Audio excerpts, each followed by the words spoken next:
Room 442 is brought to you by North Star Bets. That's a win.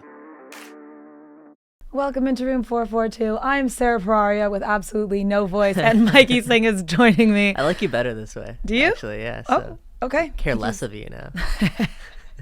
You're amazing. Thank you so much. Welcome back. Thank you. Yeah, bear with me, guys. I don't know what to say. It went with the weekend. It sums it up, though. It's a good weekend. Good, exactly. That's how you know. Weekend. If you don't come back with the voice, that's how you know. So, a good weekend for TFC as well. Big game, big result. 1-0 against NYCFC at home at BMO Field.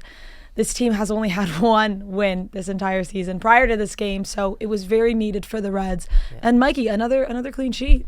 Yeah, that's one of the biggest takeaways from this game is just how overall they were great defensively. And that's been sort of this team's MO this season. Aside from that game against Philadelphia, they've been really good defensively sound this season. Already their fourth clean sheet of the season. That's more clean sheets than they had last year and the year before, and we're less than a third of the way into the season. So they've made strides defensively, and that's what, that was ultimately what the difference was over the weekend. We've talked about this team, the margins of that they have in the games. They don't give up a lot of chances. But the difference, again, was they found a way to find the back of the net and get that one goal, which pushed them ahead. Yeah, and so new signing for them, Sapong, comes in. And I think, of course, him scoring, that's obviously great. But what I noticed from this game is that they actually had a proper striker constantly in front of the net and getting the service from Insigne and Fede. And it just looked so much more complete for the first time this season. Yeah, I think he gave more out of that position than any other Toronto FC striker so far this year. And the goal was great. Sapong, great build-up play. He gets the ball in a prominent area, is able to find Richie, lay the ball off, and then curl to the net and finish off a great run by Richie Larea. That's what he's going to get paid to do. He's going to get paid to go into those areas and finish off goals. But then there's more than that. The way he's able to intelligently press and take away passing lanes and, just make TFC tougher to play against starting from up top, especially when you're beside Insigne and Bernardeschi. That makes a huge difference. But also, like I mentioned, like his ability to lay the ball off, his ability to constantly make runs in behind. He does a lot there at that number 9 role that we haven't really seen out of a Toronto FC striker for quite some time. It's just a different profile of striker, and it gives you something out of the position when TFC, quite frankly, weren't really getting much out of that number 9 role. So you can see why TFC went out and they acquired Sapong. You saw immediately that it did pay dividends. And it's funny enough, he has a knack actually for scoring on his debut with his new teams. He's been around the block. I think this is the third time on his debut that he scored for his new side. Yeah. So we'll see exactly what comes from this, but you have to say it's a positive start. Yeah, no, absolutely. I know 34 years old. He's obviously past his prime, but even if it's just for the 1 year helping these guys, I think I noticed so much of a difference with him there because he's also a big guy. He gets in the way of defenders. He knows how to position himself, and he'll be aggressive. Yeah, exactly. And there's a lot that TFC like about him besides just the goals, but they're hoping that he also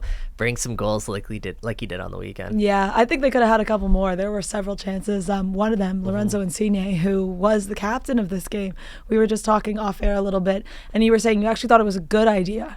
Yeah, I think like whenever someone gets the captain's armband, they feel a little bit more responsible on the pitch and they take a little bit more responsibility, where I think Lorenzo Insigne, who's been out of the squad a little bit for the start of this year, obviously due to injury, it's a good way for Bob Bradley to send him a message that's saying, hey, you know what, you're still very much our guy. And I thought Bob, that was a brilliant decision. Obviously there's a couple other guys that could have went to, Matt Hedges, Sean Johnson, Federico Bernardeschi was even a potential possibility. What about like someone like Richie or Kay, who've actually been there for a while? I don't know what their leadership would be like. I don't get that as much from Mark Anthony Kay, but Richie Larea, like... Yeah, no, you definitely could have given like like I said, a couple of those guys are former captains with their previous clubs, right? Matt Hedges did it for 9 years. Sean Johnson did it for 5 years with NYCFC. Would have been easy to give it to one of those guys, but Lorenzo Insigne is also a former captain of Napoli. So I think, again, for Bob Bradley to go and say, you know what, Lorenzo, you've been out of the mix a little bit. We're going to give you this captain's armband. And I thought Lorenzo Insigne actually put in one of his best performances in a TFC shirt. He didn't find the score sheet. He didn't get an assist. But just his work rate and overall buy-in on both sides of the ball, that really stood out to me. And I think, this could be a 90-minute shift or just under 90-minute shift that I think he can actually build on it. And I did like that decision from Bob Bradley. Yeah, strategic one, if anything. Let's talk about the lineup a bit, though, because we had Kobe Franklin sliding in after Petretta picked up an injury in the warm-up. Also, Alonso Coello started as well. Yeah. Young guys getting the start for TFC. Young guys getting the start and young guys living up to it. And I have to give a lot of credit to, again, Bob Bradley here for the Kobe Franklin decision in particular. Kobe Franklin, throughout the first course of the season, he's got some sporadic minutes, but nothing that really stood out and convinced you that at this point, just 19 years old, that he was going to be ready to step up and step in and play a role for this team. Yet, nevertheless, Bob Bradley elected to go to Kobe Franklin because of what he saw in training, right? It would have been easy to shift Richie Laryea over to the left and bring in Jaquil or even play Jaquil Marshall-rutty on the left back position to start this match, but instead he said, no, I'm going to go with a guy that's caught my eye in training, and that's Kobe Franklin.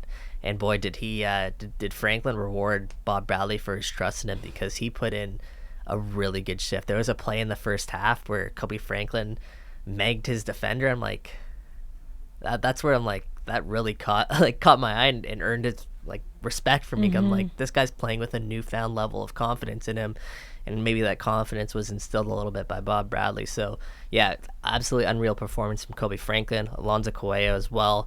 He slotted in that role that Michael Bradley typically plays in, and it worked against New York City FC at home because you didn't have to sit back and defend too much, right? I think that's the next part of his game, is just being a little bit more almost nasty on the defensive end, where you're not afraid to get stuck in. Michael Bradley does a good job of just being really secure there. That's the next step. But on the ball, Alonso Coello was absolutely brilliant in this match. He was a safe option, a safe outlet, made smart decisions, progressed the ball really well, opened his body up at the right times. Alonso Coello, again, the Spaniard, stepping up and showing that he's the real deal here, and I think TFC have a good one in him. Yeah, I think it was another strategic move by Bob Bradley, though, because I remember whether it was a week or two ago, there was a lot of talk about Coelho's performance and how he was doing. I know the media were kind of saying, is he really giving what TFC needs? He was losing the ball, but I think it was one of those things where the coach needs to show the confidence that he has in his players, and now